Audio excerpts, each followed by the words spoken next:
So maybe Barron is going.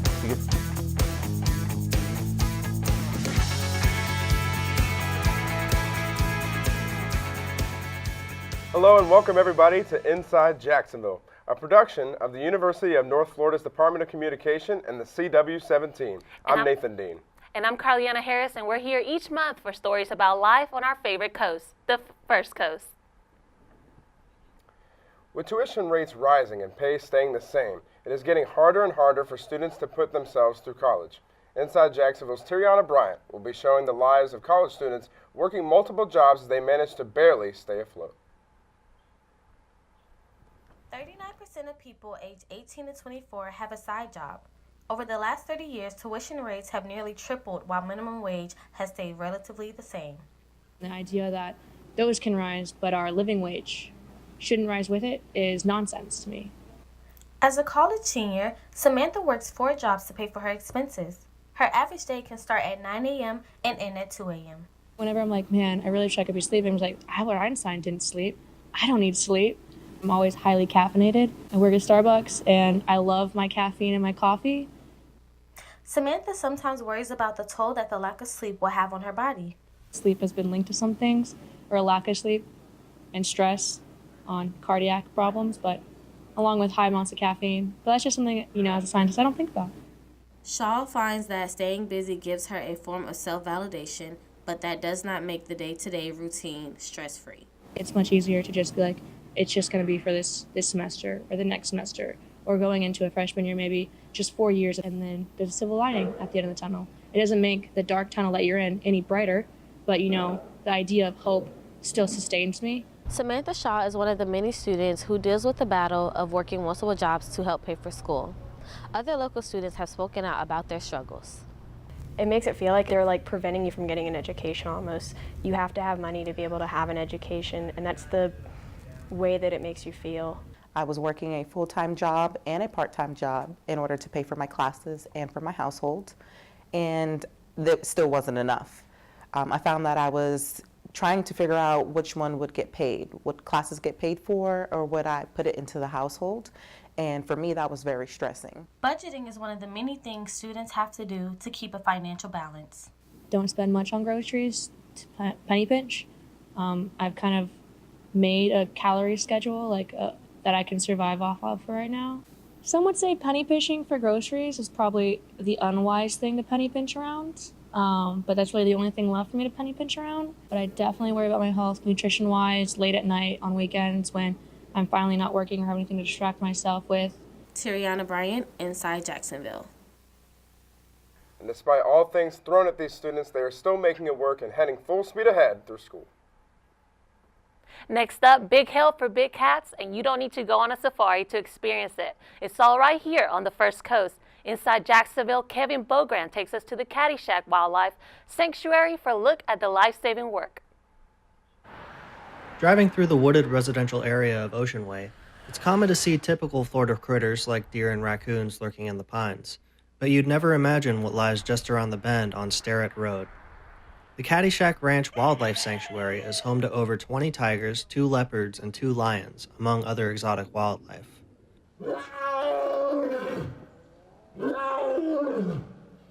The ranch, which is a nonprofit organization, gives visitors the opportunity to interact with the big cats in an up-close and personal setting. People can tour the facility, watch night feedings, and even contribute by volunteering or symbolically adopting one of the residents. The Caddyshack Ranch offers a forever home for big cats and other exotic animals from private sanctuaries and other wildlife exhibits where they couldn't be properly taken care of. The bobcat Sheba originally lived at Wild Adventures, the theme park in Valdosta, before she was taken in by the Caddyshack. They were just looking at downsizing their animals a bit and wanted to rehome bobcat. We offered to take Sheba in. She's been here for almost 7 years now, and she's our oldest resident. Dozer, on the other hand, came to the ranch more recently in 2017. His original home in South Florida had to relocate Dozer along with 3 other tigers and a fox after it was damaged in Hurricane Irma. Though the ranch provides homes to endangered animals, they don't breed within the facility.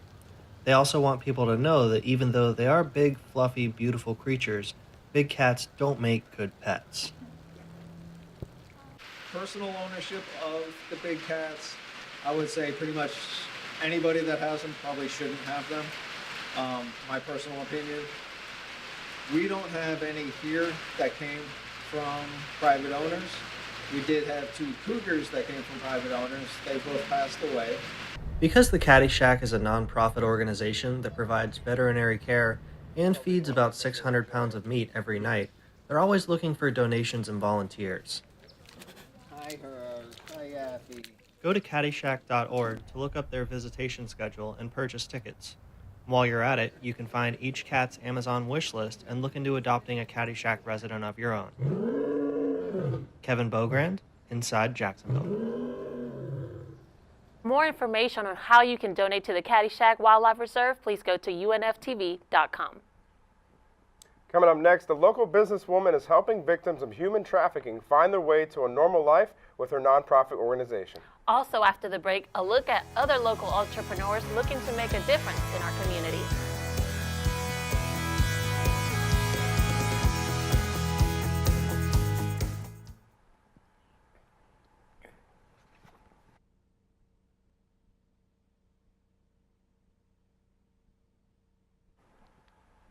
Welcome back to Inside Jacksonville. Coming up, we will explore how Jacksonville has overcome adversity.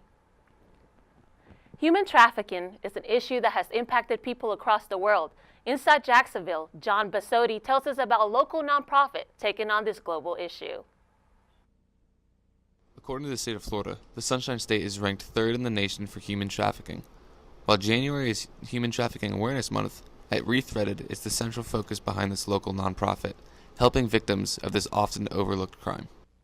So we're working with women to equip them to get whatever they need to reclaim their lives. That I want women to know how talented they are, what they're capable of, and what their value is. We provide mental health services. We have a mental health counselor on staff. We have a survivor mentor on staff. We provide care management. Rethreaded has affected the lives of women across the country. And although this is the only location right now in Jacksonville, Florida, Keene has plans to expand in the near future. So we've been donated land with a building on it. So we're hoping in the next year to do some fundraising and get funds and rehabilitate that building. And that will immediately double our capacity. And then build a second building, which would increase our capacity to where we'd never have to say no to a woman who's ready. The efforts haven't gone unnoticed. The work Rethreaded is doing to make a mark nationally has been recognized across the country. About 2 weeks ago, we were on an episode of Project Runway All-Stars, that we were the chosen nonprofit of the episode. So then we got to work with the winning designer to create a new line for Southwest Airlines, inspired by the winning design. And then we got to launch it, and then we got to make national news and got in the New York Times and Forbes, and it was a really cool partnership. If you're looking at gifts for a woman in your life, Rethreaded has lots of items to choose from. Anyone wanting to volunteer can do so every Thursday and help end human trafficking, one thread at a time. John Biassoti, Inside Jacksonville. Rethreaded continues to improve the lives of women in the Jacksonville area. For more information on how to get involved, go to unftv.com. And now we'll learn more about the journey of self-discovery for 2 local people. Shafala Kabatnagar takes a closer look at the LGBTQ community here in the River City. In the last year, the LGBT community in Jacksonville suffered tragic losses due to the murders of 4 trans women. This devastating setback has only made the LGBT community stronger. Dylan Myers completed his transition in 2018 and is an active member of the LGBT community. A lot of people who I've met that lived in Jacksonville their whole life say that Jacksonville, or feel that Jacksonville is very anti-LGBT. And I feel differently about that because I have not had any negative things said about me since I moved down here. And that could be because I now pass, but I am also very vocal about being trans. Crystal Christopher is a young college student here in Jacksonville and identifies as non-binary. I feel like I have a huge community here, especially at the LGBT Resource Center, because there's events that I can go to, there's resources, there's information here, and I found a whole bunch of new friends that I can just talk to whenever I need to, and they would like let me know their opinions, and we can collaborate on like anything that we have a problem with. Jacksonville's LGBT community is thriving and here to stay. It's important to be informed about all members of our River City community because there is always room for improvement. I want people to know it's not a choice. That is, I think, the biggest thing I get was, why did you choose to be trans? I never chose to be trans. I didn't choose to hate myself and hate my body for so long. I didn't choose to get addicted to self-harm because I didn't know how to cope with hating my body. I didn't choose those things, and I especially didn't choose to have a $7,000 top surgery and all the hoops you have to go through to get the testosterone and to get your name legally changed. Like, no one would choose that path for themselves. It's just, it gets to a point for a lot of trans people of, I either need to transition or I'm going to commit suicide. If a person comes out to you as trans or non-binary, they're the same person that they've always been. They just want to share this part of themselves with you. And really, no one's going to get down your throat about being bad about pronouns. But it does help when you put in the effort, because it shows you're willing to respect that person and try. Shafalika Bhatnagar, Inside Jacksonville. And to find out more on how you can support people in Jacksonville's LGBTQ community, visit unftv.com. Readjusting to life back in society after incarceration is often hard. Devin Coleman is trying to help make the transition more manageable. Devin started an organization that works to help increase the odds of finding success after release.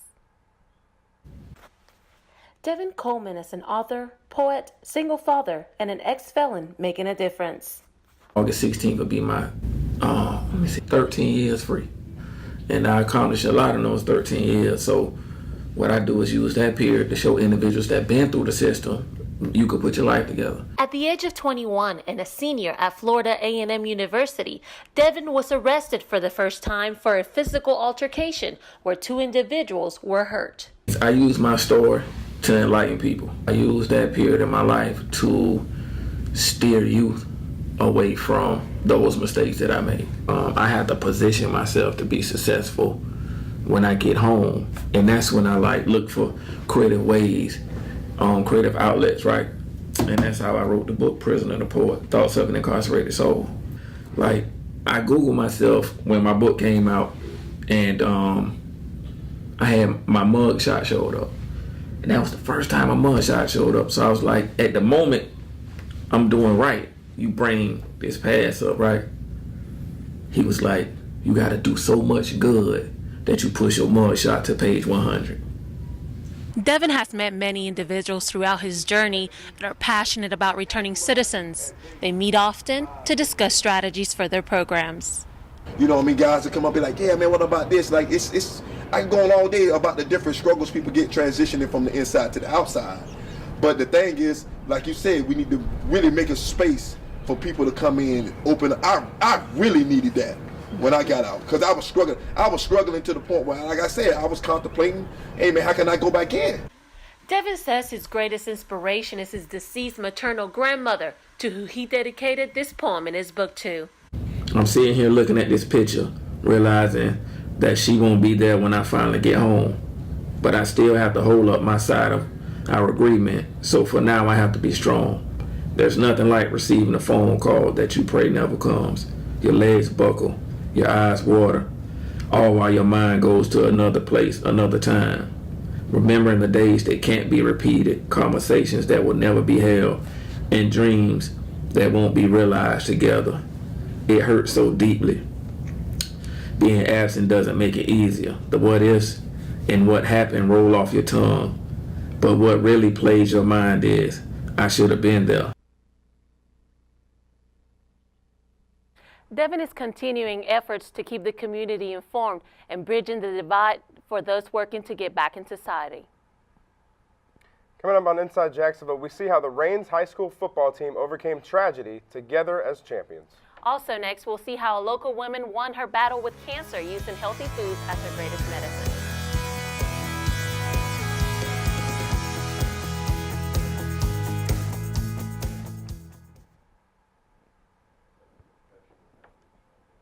That was good.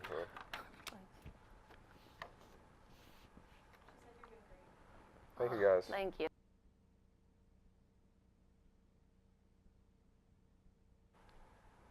Welcome back to Inside Jacksonville. For our last two stories, we'll see how a local business owner is using his business to build up our community. And then we will hear how a local woman uses clean eating in the fight against cancer. But first, the 2018 high school football season at Raines opened under a cloud of violence. Inside Jacksonville's Jessica May shows us how the team overcame the adversity in a championship way. Fall Friday nights are for football, high school football. But on this opening night at Raines, a triple shooting left a former student dead and a head coach trying to mentor his team through a tragic off-field life lesson, much more important than the loss on the field. How we can move forward. We have a lot of season ahead of us, and guys just took the whole attitude and approach that we're going to get better, we're going to learn from all of this, and we're going to turn it around into something positive, and they did just that. We really ain't paying no attention. That was outside of the field house. We all just came together and played as one and not let that stop our season. Coach Wiley and the other coaches, they got us together. We bonded together, and they was like, you just gotta be together now more than ever, because now everybody's trying to count us out. The Raines Vikings overcame adversity and did not let the tragedy define them. They went on to the state championship to compete for a second year in a row. Wiley continues to instill life skills to this nationally ranked team. The road to success, there's a lot of highs, and there's going to be some lows, and it's how you overcome them is going to define who you are. The Vikings' road to repeating was a dominant one, with the team outscoring their opponents 137-9. When they actually hit 0-0, it was a lot of things running through my mind, but first thing I went to my mom and my dad in the crowd. You know what I'm saying? I gave them big hugs, and it was a good feeling to have that day. It was good. It was a surreal moment. You know, I was just thinking about, you know, all the great players, all the great coaches, the moments of Raines football. And I just thought, you know, to be a part of this was just wild. I was thinking back to back. You know, I just kept in my mind saying back to back. Unbelievable. The Vikings are already looking ahead to the 2019 season. What has the 2019 team accomplished? And everyone would say nothing. Well, then we have work to do. Overcoming adversity is just something Raines knows how to do, and they are nothing short of dominant. Jessica May, Inside Jacksonville. Raines hopes to see a three-peat for championship in the 2019 season. The Regency has struggled over the years, and the community around it has suffered too. Inside Jacksonville's Jada Solomon shows us how a local business owner in Duval County has made it his business's mission to help rebuild the community. Skate City Fun Zone, located off Arlington Expressway, is a family-friendly roller rink where kids and family can come out and have fun. Owned and created by Terry Harris, a retired JEA technician that wanted to make a difference in the community. This whole vision came about for wanting to serve a need in my community. My community being AE, Northside, Lim Turner, Edgewood, Sutel, Duns Avenue area. These are some of the most neglected areas in the town. I'm outside the Skate City Fun Zone. It just recently opened up this month in the Regency area. The owner, Terry Harris, is a Jacksonville native who graduated from Reebok High School and just recently retired from JEA. He wanted to give back to the community and make a fun, safe place where families, kids, and adults can come out and have fun. Harris is a professional stand-up comedian and a motivational speaker in the community. However, his love and passion for skating is how he turned his vision into a reality. So I took about 2 years to research the whole roller skating industry. I joined the Roller Skate Association and went to a couple seminars, and the rest is history. Usually, people have to drive out of the city to enjoy the nearest roller rink. But now that there is one in town, Harris believes it would be better help serve the underserved community. Behind the walls of this is a school for me. This is a place where we can develop young individuals, mentor young individuals. We're going to have after-school programs here for the kids. We're going to teach financial literacy to the parents or adults or whoever we're going to be interested in learning that. Just teaching etiquette to young boys and young girls, showing them how to groom themselves, interviewing skills, and just teaching young kids how to develop into adults. That's what the whole thing is about for me. Jada Solomon, Inside Jacksonville.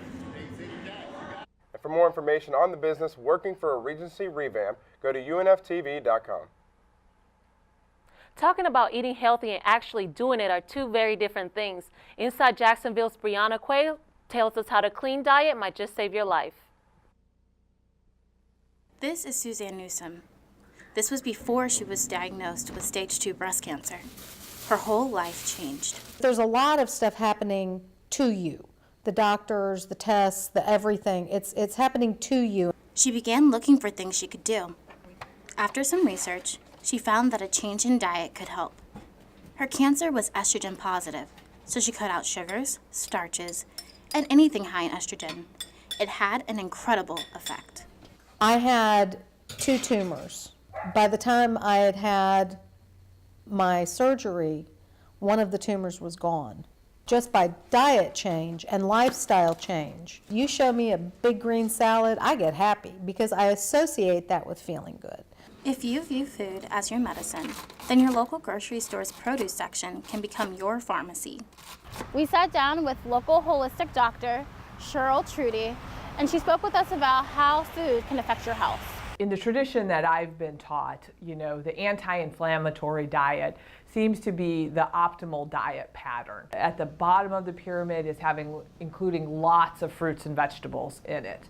A lot of us think of at least 5 a day. I would challenge us to think of 7 or 8, servings a day of fruits and vegetables. And then, when we talk about protein, trying to get our protein from plant-based sources rather than just animal-based sources. If you think about it, food is medicine, and it's what we use, every single day. The one medicine that we do take every single day, regardless of who prescribes it to us. Go grocery shopping and stay out of the middle of the grocery store.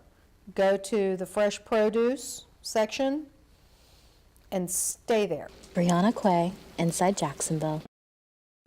To find other great ways to get involved in the fight against breast cancer, go to unftv.com to find local organizations that seek to spread awareness and resources in the battle against the disease. Well, that's a wrap on this edition of Inside Jacksonville.